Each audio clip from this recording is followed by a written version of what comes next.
Now it's the same thing with the side of the jaw here. You have the facial nerve that runs along. Now you have a branch that runs along the upper side of the jaw.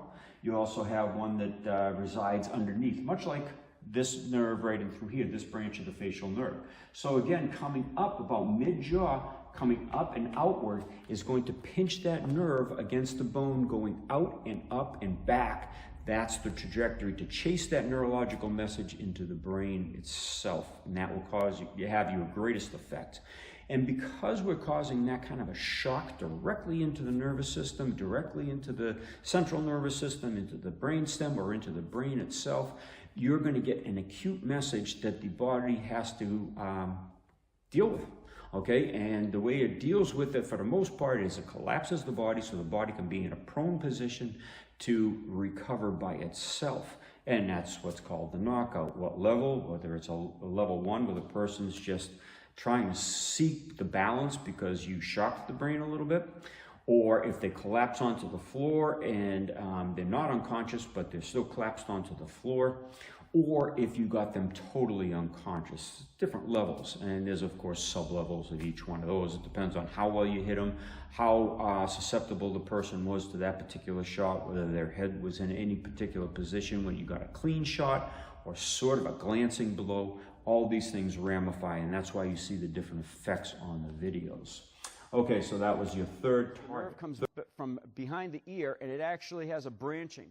So we could access the top root, and we can access the underneath root. Now, the top root you've seen with palm strikes and back fists and back palms throughout the whole Kyusho series. Has great effect, and it's one of the tried and true points of many Kyusho stylists. The hard point is the one that's up underneath, because it's not just under the bone. The nerve is actually behind the jawbone, and you have to strike and pinch the nerve against the back of that bone. Very difficult to get with a palm. Now, on prior tapes, what I showed is that if you twisted your palm, you would actually pull the nerve out from behind and pinch it against the jaw. But you don't always have that ability to get that palm strike up underneath. Now, the iron bone would slip right up underneath. Now, the benefit to this, as you can see, it goes right behind the jaw, fits in nicely, is you can use your hand as a gauge to where that strike is going to go. You can also use it to attack the top root as well. So you're coming up underneath, and this would be a lifting action. Now, for a smaller guy against a larger opponent, okay, this works very well.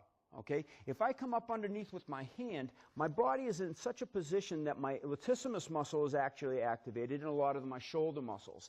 As I do that, it actually hinders my ability to send kinetic energy into the opponent, because as my muscles are firing, they're using energy and becoming a little tight as well. So I actually stop myself from striking. If my hand just flows up in a natural pattern, there's less muscle that is involved, and that way there's more kinetic energy flowing into the person. And by kinetic energy, what I'm meaning is not physical energy coming out of me like an electrical outlet and throwing energy into the opponent.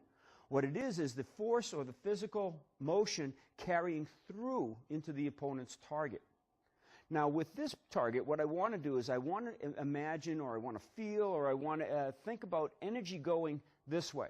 Okay? So if I strike, I'm not just striking at the point. Much like you're breaking a board or breaking bricks. You don't imagine hitting the surface of the board or surface of the bricks, because it stops your energy and your intent right there. It also doesn't break the boards very well, or you can damage your hand. What we want to do is we want to carry through the target. So coming up underneath, boom, okay, we'll take the person and put them very quickly on the floor.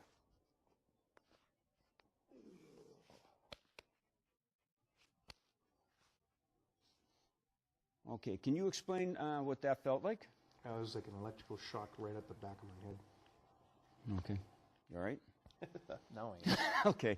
Now, again, I've explained this on many Kyusho videos in the past.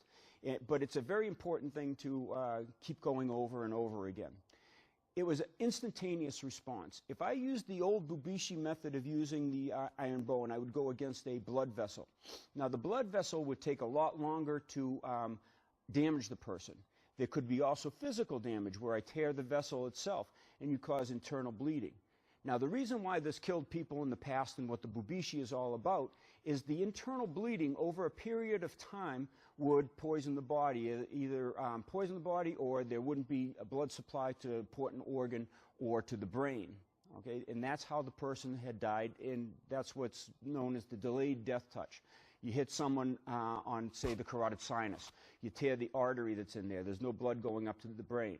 How long that takes to injure the person or cause death is what was called the delay. Sometimes it was a day, sometimes it was 2 days, a week, and you can see how this correlation happens. If I hit something more like the kidney, it might take a lot longer than hitting the carotid sinus and damaging that. But that's the dim mak aspect. Okay, now that was all well and good for back in the days when the laws were as such, if you had to use your self-defense, nobody threw you in jail or incarcerated you for having to kill or maim the other person. It was self-defense. And it's no different from China that it was in the USA, where the old gunslingers just used their gun to shoot someone. Nowadays, we have so many laws and constraints for society because of the mass population that we can't use these damaging effects because we could get sued later and go to court. There's no damage on the person. He was incapacitated, and there was no way that he was going to fight. I could have been long gone, or I could have escalated if I needed to. But there is no damage. The technique was instant, and it was just a simple one-shot move using the iron.